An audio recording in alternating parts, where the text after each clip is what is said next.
Hey everybody, welcome to Horror and Heavy Metal World. Today I'm going to be talking about my Amityville horror collection. I pretty much have all of them except for the remake with Ryan Reynolds. That one I did have at one point, I don't have it now. I can't remember what I did with it. But anyway, outside of that, I think I pretty much have them all. Been a big fan of them since the 80s in the video store with the original one that I used to see all the time and a couple of the old sequels.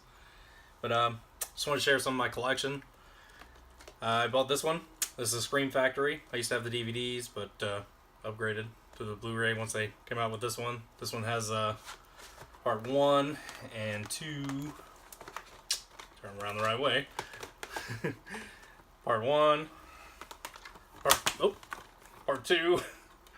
And then part 3, which was the 3D one or whatever. The first one is the best to me. It's my favorite. I remember as a kid the scene where there's the red eyes at the window and the music and the atmosphere of it at that time. It was just like, it gave me a chill. I'll never forget that, and that makes me love it to this day. I've pretty much had them since the VHSs. I bought them used at the video store way back when. I had them then and been upgrading over the years. But number 1's definitely really good. 2 and 3 are not bad either. They're decent quality sequels, especially for the time. Definitely, you can't go wrong with them. I don't think you'd be disappointed with them. They're definitely all worth a watch. This one I just wanted to share. I just picked it up just because of this limited edition artwork thing. It's the same movie. It's the first original Amityville horror, but it just had this exclusive artwork, which is kind of like the original movie poster. Has the "For God's Sakes, Get Out" on it or whatever. But that's that one.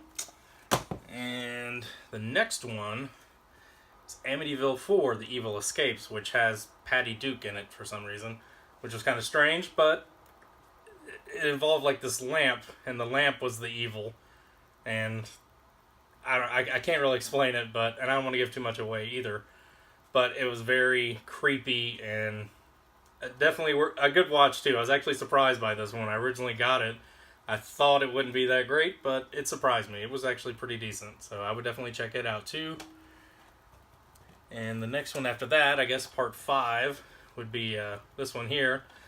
This one would have been my favorite if it wasn't for the original. This one and the original I probably watched more than any of the other Amityville horror movies.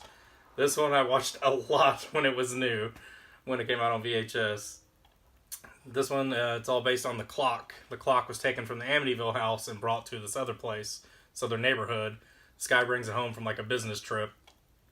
And the evil comes along with it, of course, and messes with the family and makes people do weird stuff to each other. And, crazy stuff that shouldn't be happening is happening because of that clock. It's messing with people and making them do things. And this one is very, very enjoyable. Like I said, if it wasn't for those red eyes and some of the atmosphere and moments in the original, this would be my favorite, but this would be my second favorite for sure.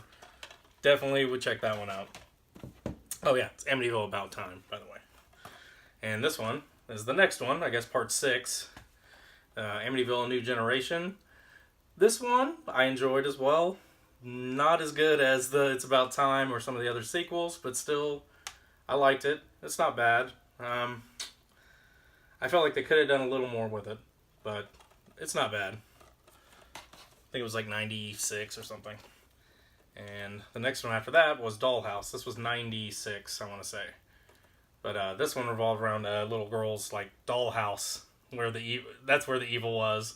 And since the dollhouse was in their house, of course, the evil came out and made people do stuff, made people evil and do crazy things and mean things and violence and all kinds of crazy stuff. Of course, it's very cool, though. This one I actually kind of like. This one just, I don't know if it's just the dollhouse element or what. I don't know. It just added a little bit of creepiness to it. It's a little cheesier, I want to say, than the other ones, but still worth watching for sure. And the last one on my collection here is Amityville The Awakening. Now, this one came out recently.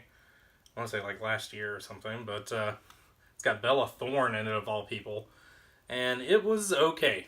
I'll give it an okay. Maybe like a, I don't know, 6.5 out of 10, maybe something like that. Just because, like I said, it's hard to replicate the old 80s and 90s style and everything. but they did okay. I was a little bit surprised by it. I really thought this one would really stink. When I first saw it, I thought, oh, this is going to be lame. But it was okay. It was doable. So definitely worth the watch. I mean, even if you just rent it or something, it's definitely worth the watch. But I had to get it. It was Amityville. Had the Amityville house on there. So it, it sold me on it. I'm like, oh, it's more Amityville. But anyway, that's that. Definitely suggest watching them. It's a lot of Amityvilles to watch, so I mean you can't really sit down and watch them one time unless you just do an Amityville like marathon, horror-thon kind of day. Just like sit in your pajamas and just from morning till night watch your Amityvilles. Definitely would recommend them for sure. Definitely good horror, good classic horror, like very well done, and yeah, maybe give you some chills and some creeps and have you looking around at things and all that. It's definitely good to watch in the dark. But all right, I guess that's it. Just wanted to share that with you guys. Any comments? Give them to me. Subscribe. Give those thumbs. Gotta love those thumbs. And I'll just keep making these. And if you keep watching them, that would be great. All right, guys. Thanks. See you later.